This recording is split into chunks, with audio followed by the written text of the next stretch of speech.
Hi everyone, welcome back to Steve's View.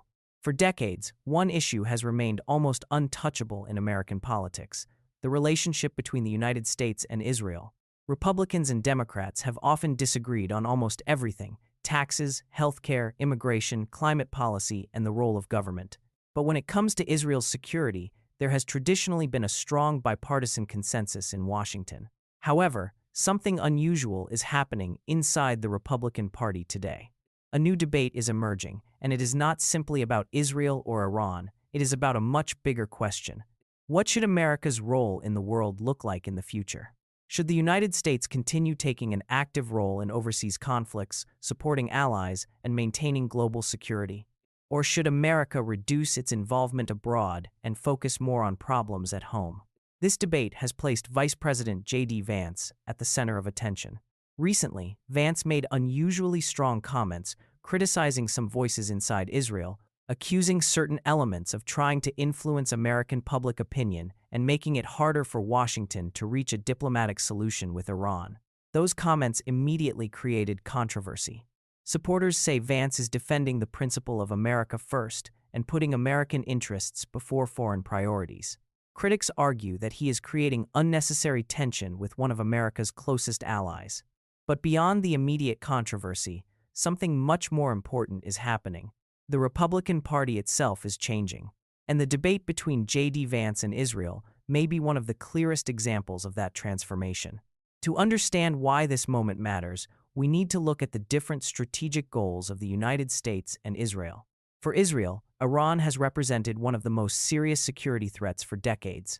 Iran supports regional armed groups, has developed missile capabilities, and has repeatedly challenged Israel's position in the Middle East.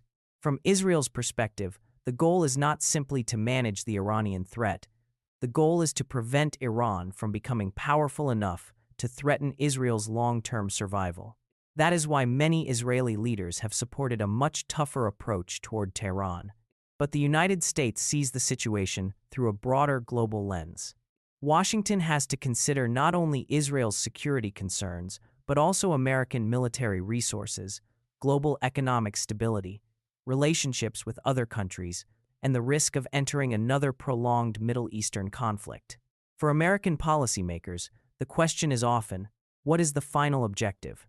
How does this conflict end? And how much is America willing to spend financially, militarily, and politically to achieve that goal? This difference in perspective has existed for years, but during the Trump era, it has become much more visible. Donald Trump built his political identity around the idea that America should avoid unnecessary foreign wars. His supporters often point to the wars in Iraq and Afghanistan as examples of conflicts that cost enormous amounts of money and American lives without producing clear victories. This created a new generation of Republican voters who are skeptical of traditional interventionist foreign policy. JD Vance has become one of the strongest voices representing this viewpoint. His argument is not necessarily that America should abandon its allies. Rather, his argument is that American foreign policy should always begin with one question: does this directly serve American interests? This is the heart of the America First philosophy. And this philosophy sometimes conflicts with the traditional Republican foreign policy establishment. For decades, many Republican leaders believed that America's global leadership required a strong military presence overseas and deep commitments to allies. During the Cold War, that strategy was built around confronting the Soviet Union. After the September 11 attacks, it became focused on fighting terrorism and reshaping the Middle East. But after 2 decades of war, many conservatives began questioning whether that approach was sustainable. This is why the debate over Iran is so significant. It is not only about one conflict. It represents a larger disagreement about what kind of country America should be. Should America act as the defender of a global order, even when that requires major sacrifices? Or should America become more selective, intervening only when its own security is directly threatened?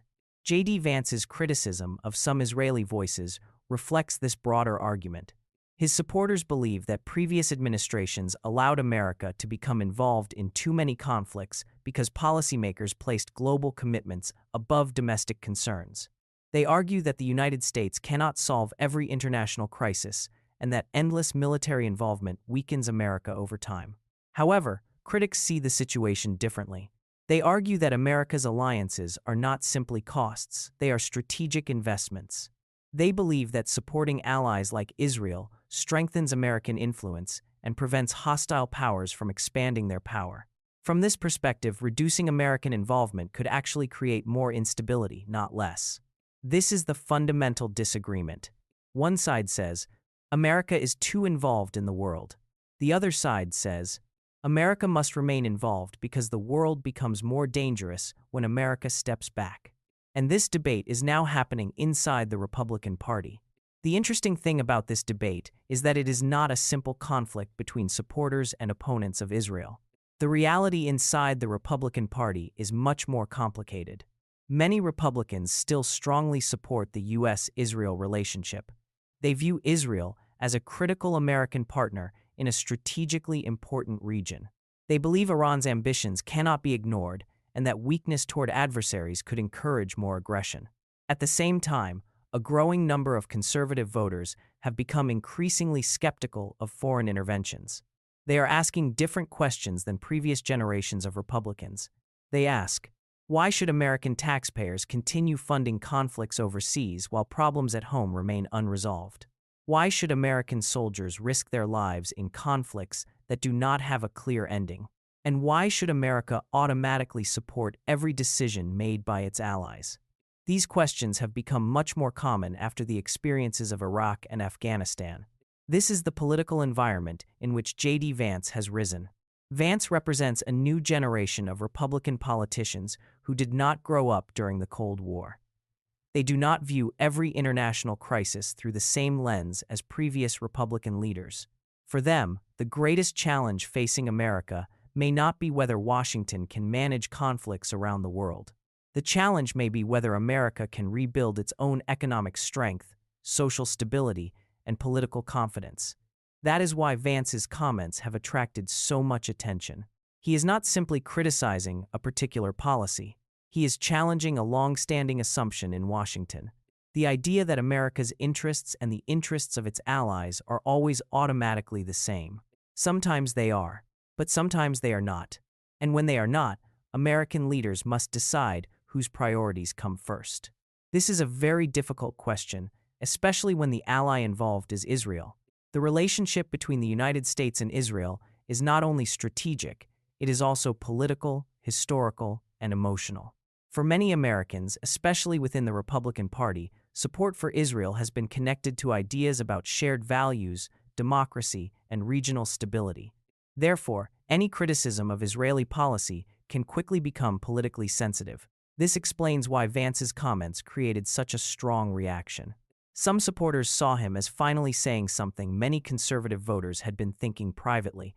They believe Washington has avoided discussing disagreements with allies because of political pressure. But opponents argue that public criticism of Israel could damage one of America's most important partnerships and encourage America's enemies. This disagreement shows how much the Republican Party has changed. In the past, a Republican politician criticizing Israel's strategy during a major Middle East crisis would have been extremely unusual.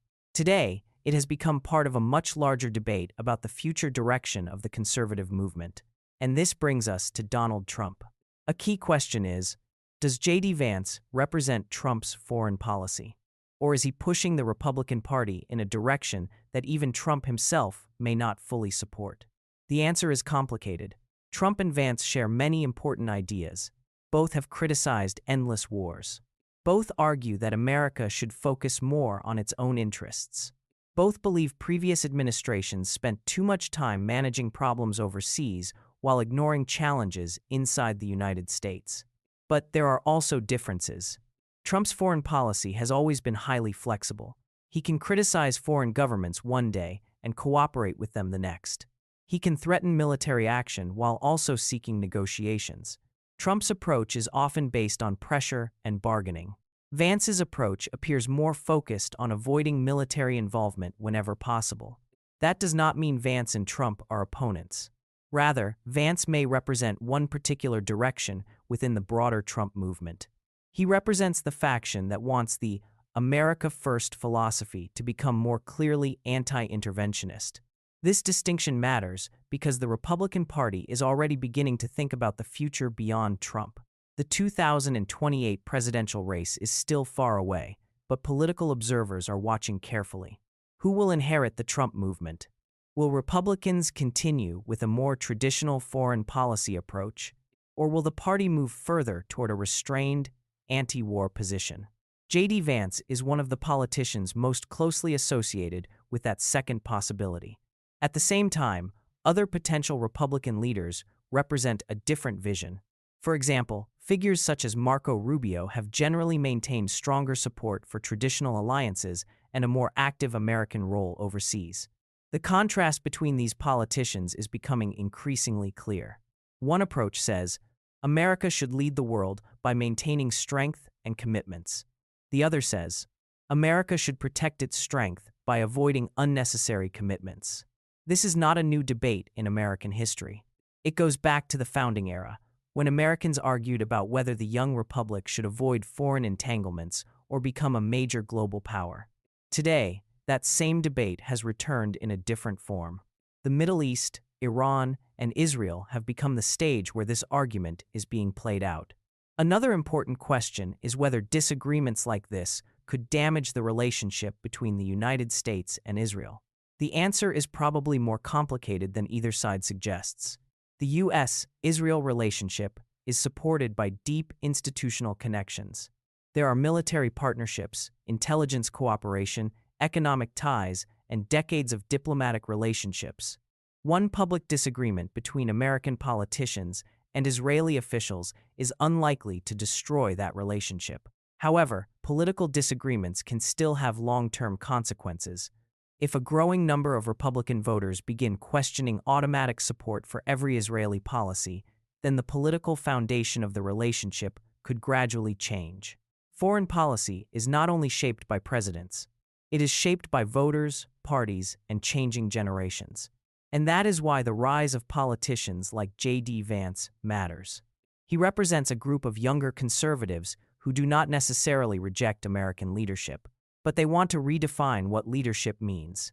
For them, strength does not always mean military action. Sometimes, strength means knowing when not to fight. So what does this controversy tell us about the future of American politics? First, it shows that the Republican Party is going through a major transformation. The old Republican foreign policy, built around intervention and global leadership, is facing a serious challenge from a new America First generation. Second, it shows that even America's closest alliances are being reevaluated. The question is no longer simply, who are America's friends? The question is, how should America balance the interests of its allies with the interests of its own citizens? Third, it shows that the debate over foreign policy will likely become one of the defining issues of the post-Trump Republican Party. The future leaders of the party will have to answer difficult questions. When should America use military power? When should America pursue diplomacy? How much responsibility should America accept for maintaining global security? And where should America draw the line? JD Vance's clash with critics of his Iran policy and his criticism of certain voices inside Israel may be only one moment in a much larger political transition. The immediate controversy may disappear from headlines, but the underlying debate is not going away.